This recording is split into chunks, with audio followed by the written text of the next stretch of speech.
Bien bonjour, je vais vous présenter mon petit jardin laboratoire avec une réserve d'eau et de compost nécessaire en permaculture.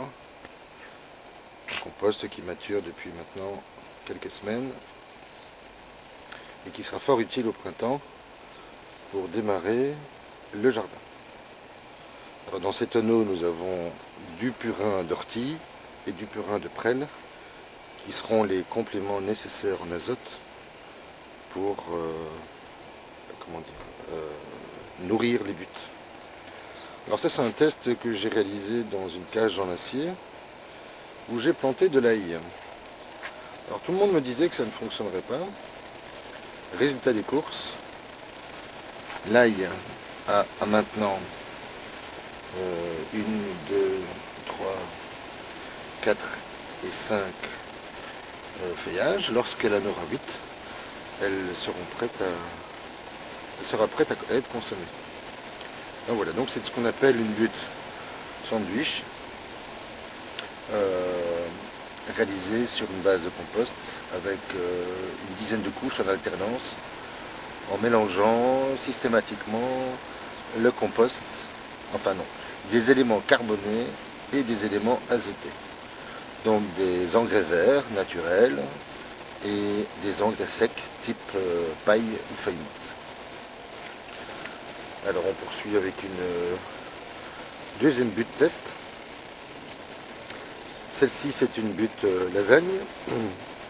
Nous sommes situés à côté d'arbres qui ont un système racinaire très développé et qui empêche toute culture. Donc ici on a simplement placé du bois vert sur lequel on a mis également une couche en alternance d'azote et de compost. J'ai même rajouté, comme vous le voyez, un peu de sciure de bois.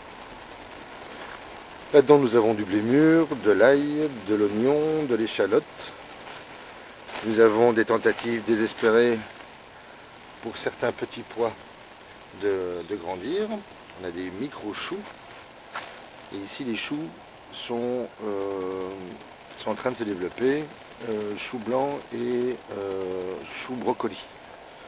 Bon, évidemment il fait -4, le jardin est au ralenti, nous sommes en plein hiver. Mais ceux-ci réapparaîtront et grandiront dès l'arrivée du printemps. Alors il y a un filet évidemment pour les protéger des oiseaux, parce qu'ici on a beaucoup de choucas. Et les choucas adorent ce type de végétation. Alors ici on a fait une haie, puisque le principe de la permaculture c'est la diversité. Une haie avec des framboisiers. Alors nous sommes le 27 décembre. Et regardez, surprise, nous avons encore des framboises. Chose incroyable. Hein. De ce côté-ci, nous avons palissé des framboisiers, des groseilliers, pardon, qui sont déjà en train, pour lesquels les bourgeons apparaissent déjà. Voilà, bien évidemment, tout ça a reçu un paillis, de la paille et des feuilles mortes pour conserver l'humidité au sol et nourrir le sol surtout. Alors ici, nous avons une nouvelle technique. On a simplement laissé le sol se reposer, on l'a nourri avec tous les déchets verts de l'été et on y a simplement rajouté de la paille. En fait non, du foin ici. Et donc la terre se repose, les vers de terre sont nos amis de travail et donc j'aurai une terre très souple à partir de l'été et très nourrissante pour les plantes. Alors de ce côté-ci, on a complètement nettoyé le mur, le pied du mur. Et on va y placer des tomates, une bonne trentaine de plants, je crois, si tout va bien.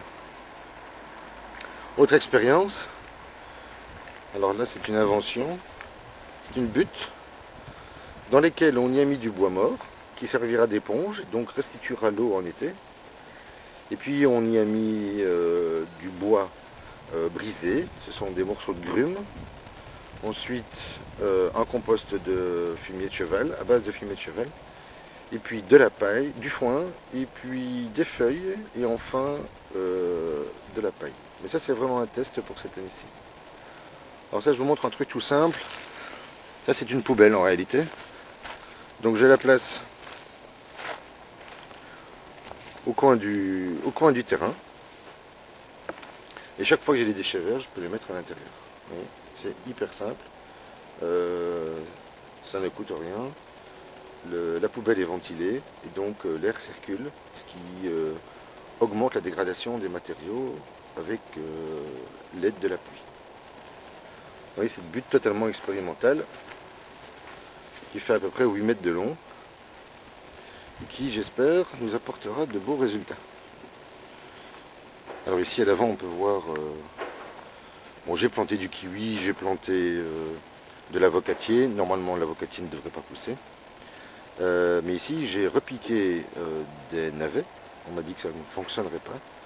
Et moi, j'observe que grâce à la chaleur qui est à l'intérieur de la butte, les navets ont repris.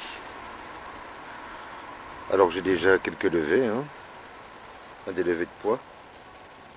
Nous sommes toujours le 27 décembre. Là, j'ai du... Je ne sais pas si on le voit bien. Alors, comment ça fonctionne cette histoire? Et là, j'ai des petits oignons, des oignons grelots qui sont en train d'apparaître. Enfin, ça fait une semaine qu'ils sont là.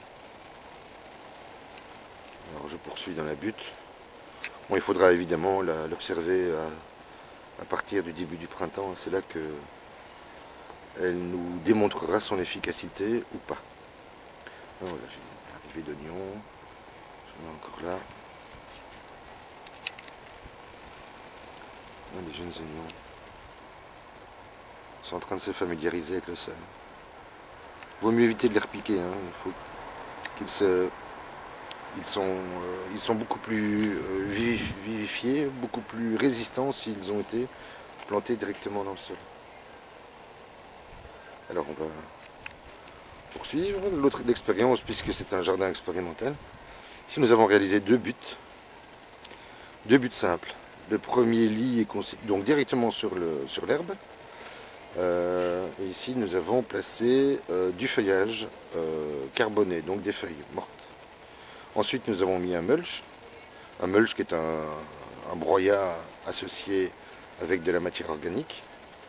Et il n'y a donc pas de terreau et je rajoute simplement du guano de pigeon qui va me servir de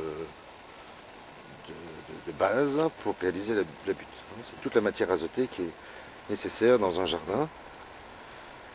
Cette fameuse association carbone-azote, à peu près à 50%, qui permet évidemment d'obtenir des résultats surprenants.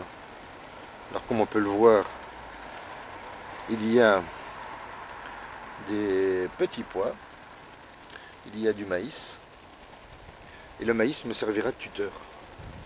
Là j'ai de l'ail, qui a bien pris aussi, il y a 3 semaines maintenant. Ici également. Voilà, toujours des buts de test. J'en ai 9 en tout, réalisés différemment pour voir quels résultats on peut obtenir. Alors bon, évidemment, je fais un peu de feu. Je suis en train de démonter des palettes.